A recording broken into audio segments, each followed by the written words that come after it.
TV9 news కి స్వాగతం. భద్రాద్రి కొత్తగూడెం జిల్లా భద్రాచలంలో తెలంగాణ సోషలిస్ట్ స్టూడెంట్స్ అసోసియేషన్ నాయకుల ర్యాలీని పోలీసులు అడ్డుకున్నారు. నిన్న రాత్రి నుండి ఎన్నికల కోడ్ అమల్లోకి రావడంతో ర్యాలీ నిర్వహించడానికి వీల్లేదని పోలీసులు అడ్డుకున్నారు.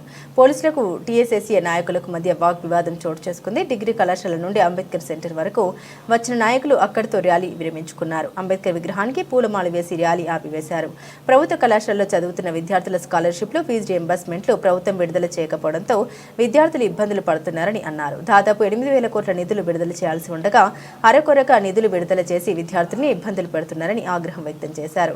సంక్షేమ వసతి గృహాలకు సొంత భవనాలు లేవని, చాలా హాస్టల్స్ అద్దె భవనాల్లో కొనసాగుతున్నామని, వెంటనే వారికి సొంత భవనాలు నిర్మించాలని డిమాండ్ చేశారు.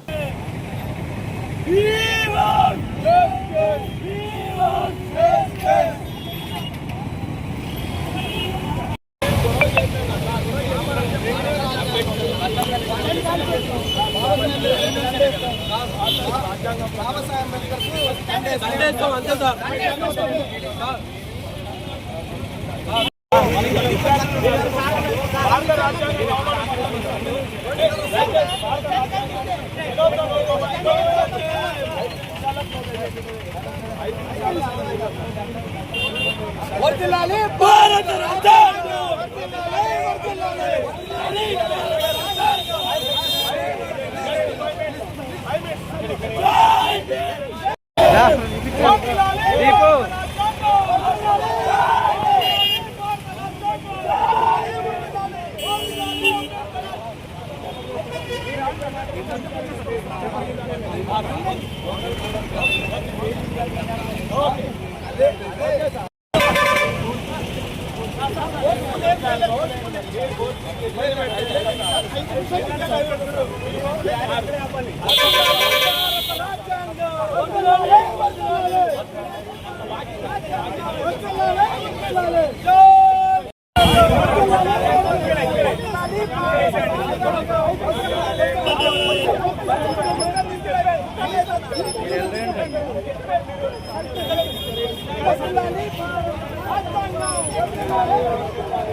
నాయకత్వం ఆధ్వర్యంలో ఈరోజు పెద్ద ఎత్తున విద్యార్థి సమస్యలలో గురుకులాలు, సంక్షేమ హాస్టళ్లకు వెంటనే సొంత భవనాలు నిర్మించాలని పెద్ద ఎత్తున విద్యార్థి మహాలోకంతో తెలంగాణ సోషలిస్ట్ స్టూడెంట్ అసోసియేషన్ ఆధ్వర్యంలో ప్రోగ్రాం పెట్టడం జరిగింది.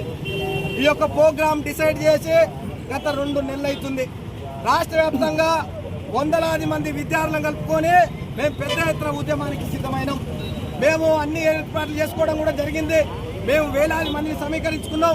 రాష్ట్ర నలుమూడు నుంచి వెళ్ళి వందలాది మంది విద్యార్థి నాయకులు కూడా రావడం జరిగింది భద్రాచల కేంద్రానికి. ఇక్కడ ఈ రోజు రాత్రికి రాత్రి ఎలక్షన్ కోడ్ ప్రకటించుకొని ఈ రోజు మా సభను అడ్డుకోవడానికి రాష్ట్ర ప్రభుత్వం పెద్ద ఎత్తున కుట్రలు పడుతుంది.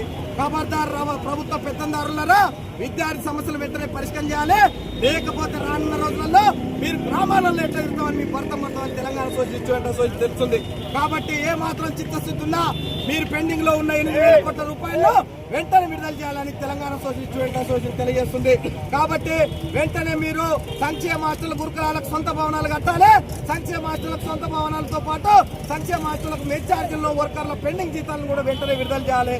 లేని పక్షంలో రాష్ట్ర వ్యాప్తంగా మేము పెద్ద ఎత్తున మా విద్యార్థి లోకాన్ని కలుపుకొని మేము పెద్ద ఎత్తున పోరాటాలకు సిద్ధమవుతాం. కాబట్టి ఏ మాత్రం చిత్తశుద్ధి ఉన్నా గౌరవ రేవంత్ రెడ్డి గారు, మీరు ఎలక్షన్ల రోజుల్లో మీరు వాడలు, మీరు గల్లీలు, మీరు విలేజ్లు కాదు, మీరు తిరిగేది గ్రామాలు కాదు, మీ పేద విద్యార్థుల కడుపులు నింపాలి.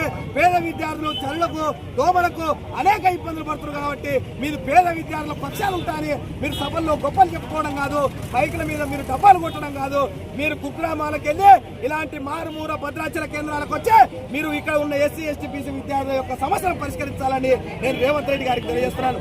ఎందుకంటే ఈ రోజు రాష్ట్ర వ్యాప్తంగా గత 8,000 కోట్ల రూపాయలు 2 సంవత్సరాల నుంచి మీరు పెండింగ్ బడ్జెట్ పెట్టారు. ఈ రోజు మీరు అనేక ఉద్యమాలు చేస్తున్నారు. తెలంగాణ సోషల్ స్టూడెంట్ అసోసియేషన్ ఒకవైపు ఆర్ కృష్ణన్న గారు, ఒకవైపు బండ కృష్ణన్న గారు, ఒకవైపు అనేక ఉద్యమ నాయకులు ఈ రోజు 8,000 కోట్ల రూపాయలు విడుదల చేయాలని మేము ఎంతో ఉద్యమం చేస్తుంటే మీరు కేవలం ఒక బుచ్చ వేసినట్టు మీరు 50 కోట్లు 100 కోట్లు 10 కోట్లు రిలీజ్ చేసి పేద విద్యార్థులకు అన్యాయం చేస్తున్నారు. మీకేమాత్రం చిత్తశుద్ధి ఉందా? ఆ మీరు విలేజ్లలో రేపు మీరు గ్రామాలలో ఏ ముఖం పెట్టుకొని తిరుగుతారు? పేద విద్యార్థులు ఎస్సీ ఎస్టీ బీసీ విద్యార్థులు ఏ రకంగా ఇబ్బంది పడుతున్నారు? వాళ్ళు భోజనం చేసే పరిస్థితి లేదు, వాళ్ళు చాలా ఇబ్బందులకు గురవుతారు. మీకేమాత్రం చిత్తశుద్ధి ఉన్నా, మీకేమాత్రం మానవత్వం ఉన్నా మీరు వెంటనే పేద విద్యార్థులు ఎస్సీ ఎస్టీ బీసీలకు 6,000 కోట్ల రూపాయలు మీరు బడ్జెట్ రిలీజ్ చేయాలి. అదే విధంగా సంక్షేమ హాస్టల్ పెండింగ్ లో ఉన్న బడ్జెట్ ఏదైతుందో అది వెంటనే వాళ్ళకు బెచ్చార్జీలు ఇవ్వాలి. దాంతో పాటు సంక్షేమ హాస్టల్ గురుకులాలకు వెంటనే సొంత భవనాలు కట్టించాలి. లేని పక్షంలో రాష్ట్ర వ్యాప్తంగా మీరు రేపు సర్పంచ్ ఎలక్షన్లకు గ్రామాలలో తిరగకుండా మేము కరెక్ట్ చేసి మేము బైకాట్ చేసి మేము పెద్ద ఎత్తున ఎత్తుకుంటామని తెలంగాణ సోషలిస్ట్ స్టూడెంట్ అసోసియేషన్ రాష్ట్ర ప్రభుత్వం డిమాండ్ చేస్తుంది.